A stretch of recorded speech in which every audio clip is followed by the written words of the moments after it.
Je rends grâce à Loba, Loba Inono, Loba Eweka, Loba, le seul et véritable Dieu. Qu'il ait permis que son Fils, dans cette réalité, puisse venir déverser la connaissance, la vérité.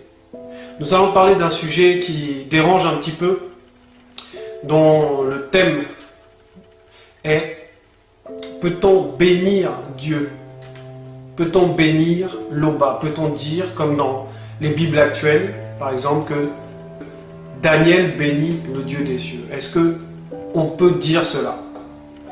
Donc, on va d'abord aller voir la définition du mot bénir, et ensuite rentrer dans l'enseignement pour éclaircir, pour que la vérité soit rétablie. La définition de bénir, donc il y a plusieurs sens, mais il y a un sens qui revient, c'est celui du spirituel, et il est dit ceci, par rapport à Dieu, répandre sa bénédiction sur, synonyme, protéger. Appeler la bénédiction de Dieu sur les hommes, exemple, bénir les fidèles. Bénir, c'est appeler le bonheur sur quelqu'un, encore que nous ne soyons jamais la source de la bénédiction. Ça, c'est une autre définition. Et on insiste sur encore que nous ne soyons jamais la source de la bénédiction. Toujours dans un sens spirituel, qu'on trouve donc sur Internet, les définitions, appeler la protection, la bénédiction de Dieu sur, synonyme, consacré. Encore une autre définition, domaine des relations entre la divinité et les hommes. La bénédiction descend de la divinité sur les hommes. En parlant de Dieu, combler de biens, de faveurs, faire prospérer. Voilà ce que signifie bénir. Maintenant, on trouve un autre sens qui est le suivant. Louer, remercier. Donc, selon cette deuxième définition, bénir veut dire louer, remercier, adorer, glorifier, estimer. Mais la question qu'il faut se poser, c'est que cette deuxième définition vient d'où? Parce que Maman Kato a bien travaillé encore, mais c'est en vain que cela se fait. Dans la définition des catholiques de bénir, il s'appuie sur le latin. Bénir, c'est bene dicere, ce qui veut dire, bene veut dire bien, et dicere veut dire dire, donc dire du bien. Et voilà ce qu'ils disent, bénir Dieu, c'est le louer, virgule, le révérer et rendre grâce pour ce qui est toujours, et cela, quelles que soient les apparences, un don du Créateur. Donc on va vérifier dans les Écritures si cela est possible ou pas. Pour comprendre cela, on va aller à la base, on va aller à Genèse, on va aller à la base, parce que tout cela c'est lié à l'existence même. On va le comprendre là. On va aller dans Cosmogonie 1.28, c'est dans Genèse 1.28. Cosmogonie, dans la traduction Fabre d'Olivet, il dit ceci. Il avait béni son existence collective et lui avait déclaré collectivement sa volonté, disant « Propagez-vous et multipliez-vous, remplissez la terre et subjuguez-la, tenez universellement l'empire et dominez dans le poisson des mers et dans l'oiseau des cieux et dans toute chose jouissant du mouvement vital sur la terre. » Donc c'est Genèse 1.28 qu'on connaît tous, sous, on va dire, d'autres traductions. Allez-y, multipliez-vous, remplissez toute la terre, voilà.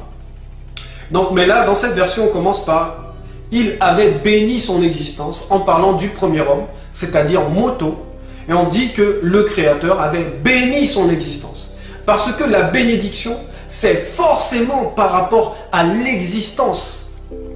Or, Loba vit inexplicablement en dehors de toute réalité, c'est-à-dire de toute existence. Donc ici, le premier homme a été béni dans son existence. Et on va comprendre que dans cette bénédiction, on installe une autorité, un pouvoir, une protection sur ce premier homme. Et c'est cette bénédiction qui va lui permettre donc d'avoir la connaissance pour se multiplier et pour dominer dans le poisson des mers, c'est-à-dire dans l'esprit des animaux, dans leur esprit. Et c'était cette position-là, cette bénédiction-là qui donnait une position à Moto dans le monde dans lequel il allait vivre. On va continuer sur cette notion de l'existence, parce que c'est la clé. Genèse 24:1, traduction Louis II. Abraham était vieux, avancé en âge, et l'Éternel, c'est la version, bon, voilà, l'Éternel avait béni Abraham en toutes choses. Et oui, parce que encore une fois là, l'Aube a béni Abraham en toutes choses, c'est-à-dire dans tous les domaines, dans tous les passages de son existence, par rapport aux circonstances, on avait béni cet homme. Donc c'était lié à son existence. On va aller voir un troisième personnage qui a été béni aussi. C'est Wumsé. Donc dans la Bible actuelle, il s'appelle Noé, mais son vrai nom c'est Wumsé. Dans Genèse 9:1, on nous dit ceci, Bible second 21. L'Oba bénit Wumsé et ses fils. L'Oba bénit Noé et ses fils. Il leur dit, reproduisez-vous, devenez nombreux et remplissez la terre. Donc dans l'existence que devait mener Wumsé, c'est-à-dire donc dans la Bible Noé, il fallait la bénédiction. Donc vous comprendrez ici que lorsque là on dit Dieu bénit Noé, Noé ne peut pas être un albinos. C'est pas possible parce que cette maladie albinos, c'est une malédiction. Donc on ne va pas maudire quelqu'un d'abord et après le bénir après. Donc dans cette version on dit que Dieu bénit Noé et ses fils. Parce qu'effectivement, c'est toujours le supérieur qui va bénir l'inférieur, mais on va le voir après. Psaume 128:4, Bible des peuples. C'est ainsi que sera béni l'homme qui craint l'Aube. C'est ainsi que sera béni l'homme qui craint l'Aube. Donc on voit déjà que cette bénédiction, elle est liée à cette réalité-là. Parce que les anges n'ont pas besoin d'être bénis. Ils sont la bénédiction. Les entités du grand ordre des choses, ce qui est spirituel, qui vient du grand ordre des choses, n'a pas besoin de bénédiction. Comme on l'a vu dans les définitions, la bénédiction descend du spirituel vers le visible, le physique, descend de la divinité vers l'homme. Ça, c'est la bénédiction. Donc bénir, c'est dans un sens. Et on va continuer. Genèse 35:9 nous dit ceci, Bible de la liturgie. Dieu apparut encore à Jacob quand celui-ci arriva de Padan Aram et le bénit. Donc là on nous dit, bon, vous voyez, on va encore éclaircir cela, cette fausse version, Dieu apparut encore à Jacob. Bon, alors qu'on sait que le vrai Christ Koudoumane dit dans Jean 5:37, personne n'a entendu sa voix et personne ne l'a jamais vu. Et ça c'est passé, présent, futur, c'est pour toute la condition de ce visible. Impossible de voir le Créateur. Donc là, on nous dit que Dieu apparut à Jacob. Donc on va comprendre ici que ce n'est pas Dieu le Père. Ce n'est pas l'Oba qui va apparaître à un homme. C'est pas possible. Là, on parle des entités. Des Bamunoloma. Des entités. Donc là, c'est une entité qui apparaît. Parce que ce n'est pas la première fois qu'elle lui apparaît.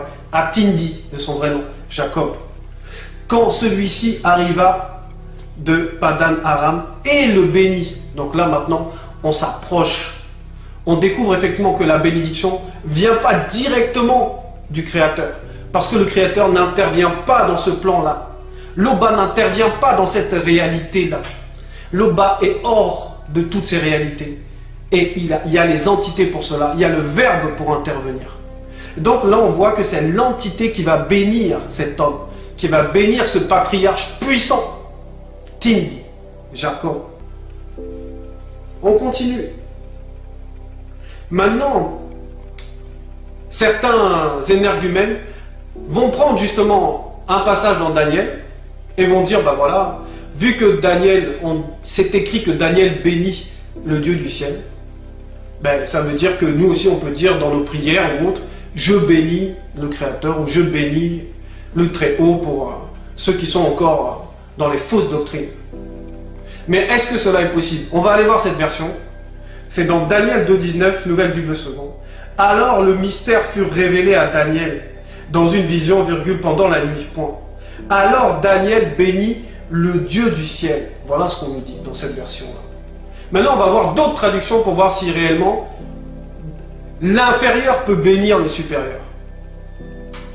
Daniel 2,19, Bible du Sommeur. Au cours de la nuit, virgule, dans une vision, virgule, le secret fut révélé à Daniel, point. Alors celui-ci loua le Dieu des cieux. Et là, il y a une différence. Loua, on ne dit pas béni là, on dit louer, remercier, louer le Dieu des cieux. Et on va voir après pourquoi louer, ça correspond à remercier, mais que bénir, ça ne correspond pas à louer. Parce que là, c'est l'inférieur qui loue, mais il ne peut pas bénir.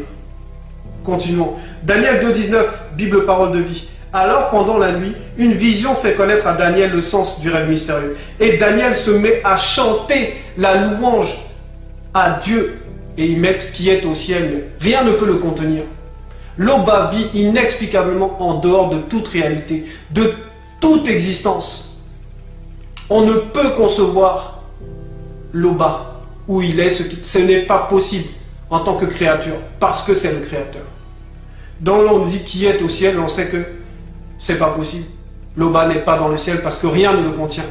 Des cieux et des cieux ne peuvent te contenir. C'est la prière de Monmon, c'est-à-dire Salomon, dans Chronique. Daniel 2,20, c'est la suite de Daniel 2,19, Bible parole de vie, il dit « Chantons la louange de Dieu en tout temps. La sagesse et la puissance sont à lui. » Donc comme vous voyez là, ça a été dans Daniel 2,19, c'est le narrateur qui parle, qui dit « Alors Daniel bénit le Dieu du ciel. » Ça c'est le narrateur, c'est Jérémie 8,8 qui vient rajouter cette phrase-là. Alors que les propos même de Daniel, on les a dans le verset 20. Et Daniel dit « Chantons la louange de Dieu en tout temps. La sagesse et la puissance sont à lui. » Toujours Daniel 2,20 dans une autre traduction. Bible en français courant. En ces termes, deux points.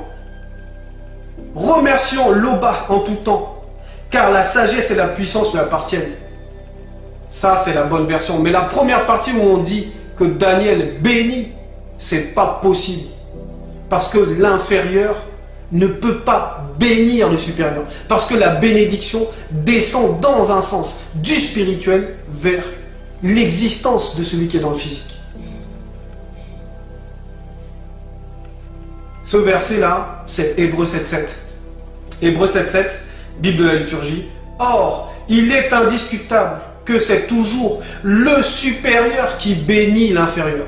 Là, on nous dit que c'est indiscutable, que c'est le supérieur qui bénit l'inférieur. Maintenant, dans la Bible en français courant, ça c'est la révélation. Or, sans aucun doute, virgule, celui qui bénit est supérieur à celui qui est béni. Celui qui bénit est supérieur à celui qui est béni. Donc vous voyez bien, ça descend dans un sens. Donc quelqu'un qui est inférieur et qui dit à son supérieur « Je te bénis », c'est une abomination. Et le vrai Daniel, Mouka, il s'est dit, ne peut pas commettre cette erreur parce qu'il était connecté avec l'auteur là de Hébreux, c'est-à-dire Essambé, c'est-à-dire Paul de Tarse. Ils étaient connectés. Donc Daniel ne peut pas commettre une telle erreur.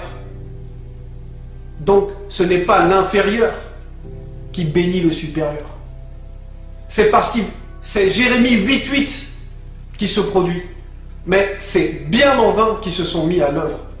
La plume mensongère des scribes. Hébreux 7,7, traduction Albert Hiette. Or, il est absolument incontestable que c'est l'inférieur qui est béni par le supérieur.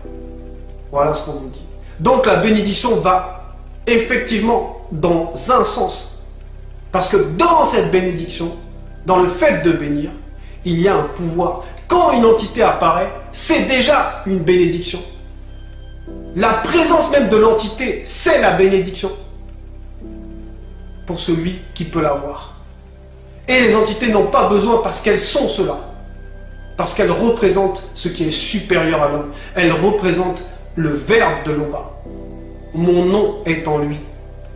Elles ont fusionné, elles sont une représentation du verbe.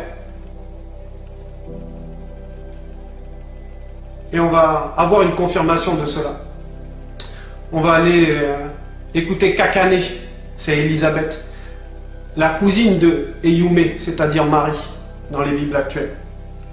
Luc 1, 42, dans la Bible en français courant, voilà ce qui est dit sur Élisabeth. Et s'écria, Élisabeth donc, et s'écria d'une voix forte, Dieu t'a béni plus que toutes les femmes, et sa bénédiction repose sur l'enfant que tu auras. Donc là, Élisabeth parle à Marie. Donc Kakané parle à Yumé. Et voilà ce qu'elle dit. Elle dit, Dieu t'a béni plus que toutes les femmes, et sa bénédiction repose sur l'enfant que tu auras. Donc là, on voit bien que c'est le supérieur qui vient bénir. Et ici, quand on dit Dieu t'a béni, puisque dans la vraie version, on le sait, l'Oba n'agit pas dans cette réalité. Donc c'est le Verbe de l'Oba qui bénit. C'est le Verbe de l'Oba qui a mis la bénédiction sur elle. Et on dit que cette bénédiction va reposer sur l'enfant qu'elle va porter. Donc sur l'enfant que Eyumé, donc Marie dans la Bible, va porter, à savoir le premier-né. Et c'est confirmé dans Actes 3, 26, Bible en français courant.